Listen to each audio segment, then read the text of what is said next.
തീർച്ചയായിട്ടും ഇതല്ലാതെ മറ്റെന്താണ് ശ്രീ അരുൺകുമാർ പ്രതീക്ഷിക്കുന്നത്? വാസിഫിൽ നിന്നാണെങ്കിലും സി പി എമ്മിൽ നിന്നാണെങ്കിലും സി പി എമ്മിൻ്റെ നേതാക്കളിൽ നിന്നാണെങ്കിലും അവരെന്തെങ്കിലും സമ്മതിച്ചിട്ടുണ്ടോ? ഏതെങ്കിലും കാലത്ത് അവരേതെങ്കിലും തരത്തിൽ അവരുടെ വീഴ്ചകളോ അവരുടെ പരാജയങ്ങളോ അവർ ചെയ്തിട്ടുള്ള കാര്യങ്ങളിലോ കുറവോ ഒക്കെ നമ്മുടെ മുമ്പിൽ അവർ അവതരിപ്പിച്ചു തന്നിട്ടുണ്ടോ? അതല്ലെങ്കിൽ സി പി എം അല്ലാതായി തീരണം. അതുകൊണ്ട് അതല്ലെങ്കിൽ സി പി എം പാർട്ടി അല്ലാതായിരിക്കണം. നിങ്ങൾ കോൺഗ്രസിനോട് ചോദിച്ചാൽ കോൺഗ്രസ് കൃത്യമായിട്ട് പറയും. പക്ഷേ ഇവിടെ നമ്മൾ കാണുന്ന ഒരു പ്രധാനപ്പെട്ട കാര്യം, ഒരു രാഷ്ട്രീയ പാർട്ടി അല്ലെങ്കിൽ രാഷ്ട്രീയ പ്രവർത്തകരൊക്കെ തന്നെ ജനങ്ങളുമായി ബന്ധപ്പെട്ടിട്ട് അവർ അക്കൗണ്ടബിലിറ്റി ഉണ്ട് എന്നുള്ള കാര്യത്തിൽ നമുക്ക് എല്ലാവർക്കും അറിയാം. ഞാനാണെങ്കിലും വസീഫാണെങ്കിലും ഒക്കെ നമുക്കൊക്കെ അക്കൗണ്ടബിലിറ്റി ഉണ്ട്. അപ്പോൾ സ്വാഭാവികമായ ഒരു തെരഞ്ഞെടുപ്പ് ഒരു വലിയ പരാജയം നേരിട്ടൊരു പാർട്ടി അത് അവരുടെ ചെയ്തികൾ കൊണ്ടാണ് ആ പരാജയം ഉണ്ടായതെന്നുള്ള വിലയിരുത്തൽ സമൂഹത്തിൽ മൊത്തമായിട്ടുണ്ടാവുമ്പോൾ, മാധ്യമങ്ങൾ വിലയിരുത്തുമ്പോൾ, അല്ലെങ്കിൽ ഇതുമായി ബന്ധപ്പെട്ട രാഷ്ട്രീയ നിരീക്ഷകർ വിലയിരുത്തുമ്പോൾ അതിനെ തിരുത്താൻ തയ്യാറാകേണ്ടതിന് പകരം ഞങ്ങൾ ചെയ്തതൊക്കെ ശരിയാണ്, ഇനിയും അങ്ങനെ തന്നെ മുന്നോട്ട് പോകുമെന്നുള്ള ഒരു ശൈലി സ്വീകരിക്കുന്ന രാഷ്ട്രീയ പാർട്ടിയോട് നിങ്ങളൊക്കെ എന്താ പ്രതീക്ഷിക്കുന്നത്? അവരിൽ എന്താ പ്രതീക്ഷിക്കുന്നത്?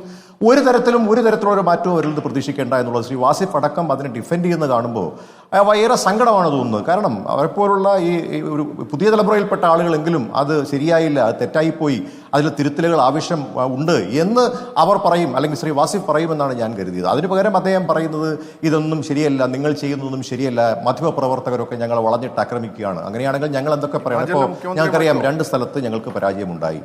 ആ 2 സ്ഥലത്തും ഉള്ള പ്രശ്നങ്ങൾ എന്തൊക്കെയാണ് എന്ന് അന്വേഷിക്കുകയും അതിനകത്ത് തിരുത്തലുകൾ വരുത്തണമെങ്കിൽ തിരുത്തൽ വരുത്തി മുന്നോട്ട് പോകുമെന്നുള്ളതാണ് KPCCയുടെയും അതോടൊപ്പം കോൺഗ്രസ് പാർട്ടിയുടെയും നിലപാട്. അത് കേന്ദ്രത്തിലാണെങ്കിലും അതോടൊപ്പം കേരളത്തിലാണെങ്കിലും തിരുത്തലാണോ ഉദ്ദേശിച്ചത് ജി വി ഹരി? അല്ല അതൊക്കെ ഈ പറഞ്ഞതുപോലെ തെരഞ്ഞെടുപ്പ് കഴിഞ്ഞതിന് ശേഷം നമ്മുടെ അണികളുമായി ബന്ധപ്പെട്ടിട്ടുള്ള കാര്യങ്ങളാണ്. അതിനകത്ത് നേതാക്കന്മാരും അടികൂടുന്നതെന്ന് അരുൺകുമാർ കണ്ടില്ലല്ലോ. അതിനകത്ത് സ്വാഭാവികമായിട്ടും അതിനകത്ത് ഉണ്ടായിട്ടുള്ള കാര്യങ്ങളാണ്. അതല്ല ഉദ്ദേശിച്ചത്. പാർട്ടിക്കകത്ത് വരുത്തേണ്ട തിരുത്തൽ അത് പേടിക്കേണ്ട. അത് ഇന്ന് നാളെ രാവിലെ ആകുമ്പോൾ അരുൺകുമാറിന് അതുമായി ബന്ധപ്പെട്ടിട്ടുള്ള കാര്യങ്ങളിലോ തിരുത്തലുകളും എന്താണെന്നുള്ളത് പുറത്തു വരും. അപ്പൊ ഞങ്ങൾ ഇതിനകത്ത് ഞങ്ങൾ ചെയ്തതൊക്കെ ശരിയാണ് എന്നൊന്നും വരുന്നില്ല. ഏത് രാഷ്ട്രീയ പാർട്ടിയാണെങ്കിലും 11 ഒന്നാമതെത്തുമ്പോൾ ആ 11 ഏറ്റവും കൂടുതൽ വോട്ടുകൾ CPM-നെ അപേക്ഷിച്ച് ചോർന്നു പോയിരിക്കുന്നത് കോൺഗ്രസിനാണ്. ആറ്റിങ്ങലെടുക്കൂ, 2331 വോട്ട് ഇടതുപക്ഷത്തിന് ചോർന്നു, 8039 വോട്ടാണ് UDF-ന്റെ ചോർന്നത്. കാട്ടാക്കടയിൽ 2333 വോട്ട് LDF-ന് കൂടുമ്പോൾ UDF-ന് കുറഞ്ഞത് 8907 ഒല്ലൂരിൽ സുരേഷ് ഗോപി വിജയിച്ച ഒല്ലൂരിൽ 1261 വോട്ട് LDF-ന് കൂടുമ്പോൾ 15761 വോട്ടുകൾ UDF-ന് കുറയുന്നു. നാട്ടികയിൽ 14,000 വോട്ട് കുറയുന്നു. ഇരിങ്ങാലക്കുടയിൽ 10,000 വോട്ട് നിങ്ങൾക്ക് കുറയുന്നു, LDF-ന് 1069 കുറയുന്നു. പുതുക്കാട് 1063 LDF-ന് കുറയുമ്പോൾ കോൺഗ്രസിൽ നിന്ന് 14,133 കുറയുന്നു. ഇത് പഠിക്കൂ. ഏറ്റവും കൂടുതൽ വോട്ടുകൾ BJP-യിലേക്ക് ചോർന്നത് കോൺഗ്രസിൽ നിന്നാണ്. അല്ല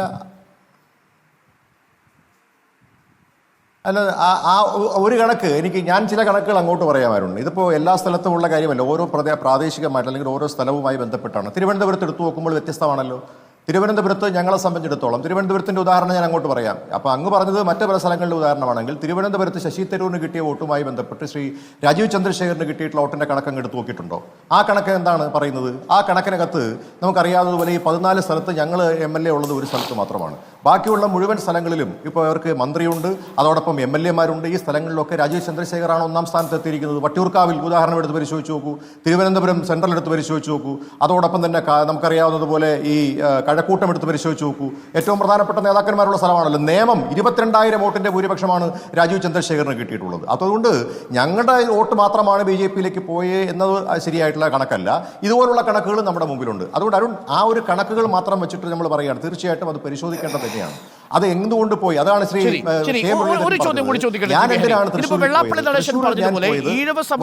പാർട്ടികൾക്കെതിരായി മത്സരിക്കാൻ വേണ്ടിയിട്ടാണ്. പ്രീണനം നടന്നു എന്ന് താങ്കൾ കരുതുന്നുണ്ടോ ജി വി ഹരി? അല്ല, ഞാൻ പറഞ്ഞല്ലോ, ഞാനിത് കംപ്ലീറ്റ് താങ്കളുടെ ചോദ്യത്തിലേക്ക് വരാം. അപ്പോൾ തൃശ്ശൂരിൽ സംഭവിച്ചതുപോലുള്ളൊരു കാര്യം സംഭവിച്ചത് വലിയ സങ്കടകരമാണ് എന്ന് ശ്രീ കെ മുരളീധരൻ പറഞ്ഞതുകൊണ്ടാണ്. വർഗീയതയ്ക്കെതിരായിട്ടാണ് അദ്ദേഹം അവിടെ മത്സരിച്ചത്. അവിടെ CPM ജയിച്ചിരുന്നെങ്കിലും കുഴപ്പമില്ല എന്നാണ് ശ്രീ കെ മുരളീധരൻ പറഞ്ഞത്. നമ്മുടെ കേരളത്തെ സംബന്ധിച്ച് നമ്മൾ എപ്പോഴും പറയുമല്ലോ, ഇത് കേരളമാണ്. ഇന്ന് നമ്മൾ എപ്പോഴും പറയുമല്ലോ, പ്രത്യേകിച്ച് CPM ആണ് ഏറ്റവും കൂടുതൽ ഇത് പറയുന്നത്. ഞങ്ങൾ അത്തരത്തിൽ കണ്ടിട്ടില്ല. ഞങ്ങൾ അങ്ങനെ ഏതെങ്കിലും ഒരു പ്രത്യേകമായിട്ടൊരു വർഗീയമായി ഇവിടുത്തെ ആളുകളെ ചിത്രീകരിച്ച് മുന്നോട്ട് പോകുന്നു, അങ്ങനെ വർഗീയമായി പ്രീണനം നടത്തുന്നു എന്നൊക്കെ പറയുന്നതിനോട് കോൺഗ്രസ് പാർട്ടി ഓർക്കുകയും ഞങ്ങളുടെ നിലപാട് എന്താണ്? ഞങ്ങൾ ഇതിനകത്ത് എടുക്കുന്ന നിലപാട് സെക്കുലർ ആയിട്ടുള്ള നിലപാട്. എല്ലാ കാലത്തും കോൺഗ്രസ് പാർട്ടി സ്വീകരിച്ചിട്ടുള്ളത് ഒരു സെക്കുലർ ആയിട്ടുള്ള നിലപാടാണ്. എല്ലാ വിഭാഗത്തിൽപ്പെട്ട ആളുകൾക്കും അതിനകത്ത് പ്രാതിനിധ്യം കിട്ടണം, ഏത് കാര്യത്തിലാണെങ്കിലും. അതല്ല, എന്റെ ചോദ്യം ഇതാണ്, വിഷയമാണെങ്കിലും ശരി, മുസ്ലിം ന്യൂനപക്ഷ വിഷയങ്ങളിൽ കൂടുതൽ പലസ്തീൻ വിഷയമടക്കം അമിത താല്പര്യം എടുത്തുകൊണ്ട് CPM പ്രചരണം നടത്തുകയും അങ്ങനെ ന്യൂനപക്ഷ വോട്ട് കേന്ദ്രങ്ങളിലേക്ക് കടന്നു കയറാമെന്നുള്ള ആഗ്രഹത്തിനേറ്റ തിരിച്ചടിയാണ് എന്ന രീതിയിൽ കൂടിയാണ് വെള്ളാപ്പള്ളി ഇതിനെ വിമർശിക്കുന്നത്. മറ്റു ചില കാര്യങ്ങൾ കൂടി അദ്ദേഹം പറയുന്നുണ്ട്. അത് വളരെ വർഗീയമായിട്ടുള്ള പ്രസ്താവനകളായിട്ടാണ് ഞാനടക്കം മനസ്സിലാക്കുന്നത്. അപ്പോൾ ജി വി ഹരി അതിനോട് യോജിക്കുന്നുണ്ടോ? അതായത് സമസ്തയും ലീഗിന്റെ വോട്ടുകളും ഭിന്നിച്ച് തങ്ങളിലേക്ക് കൊണ്ടുവരാൻ CPM നടത്തിയ ശ്രമം പരാജയപ്പെട്ടു എന്ന് നിങ്ങൾ കരുതുന്നുണ്ടോ ജി വി ഹരി? ഇല്ല, എന്നെ സംബന്ധിച്ചിടത്തോളം അല്ലെങ്കിൽ പാർട്ടിയുടെ ഒരു നിലപാട് തീർച്ചയായിട്ടും ഞങ്ങൾ ഈ കാര്യത്തിനകത്ത് എല്ലാ കാലത്തും ഓരോ നമുക്കറിയാമല്ലോ അതൊരു വർഗീയ നിലപാടാണ്, അല്ലെങ്കിൽ അത്തരത്തിലൊരു വർഗീയമായ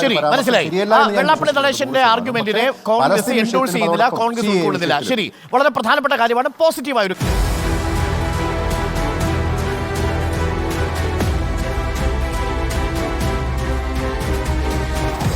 Debate with Arun Kumar.